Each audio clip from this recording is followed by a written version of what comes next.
Otoč to. Veru, řekni. A tak zabiják pohřbívá svou oběť. Uděláme z toho seriál. Takhle jsme pozbyli mrtvou kryštu, když jsme ji našli. Už co natáčíš? Tak teď zabiják pohřbívá svou oběť. To je dobrý, čau lidi. Počkej, Veru. Oběť ožívá. Ona se hejba. Fuk, tak smrdí jak moje prdel. Počkej, ta voní vlastně. Kámen. Přesně do kámen. Žádný kámen není, ty vole. Ukáž. Já pomůžu a kopat, když to někdo podrží klackem. Já. Ale já na to mám nějakou závisí kryštu. Okay. Aha, ty natáčíš.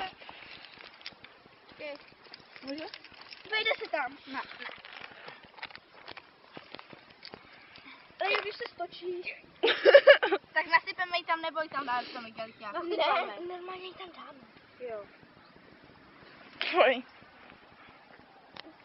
Ještě pořád natáčíš. Já jsem pohřebák. My jsme pohřebáci, které jsme pozvali tohletu, za kterou se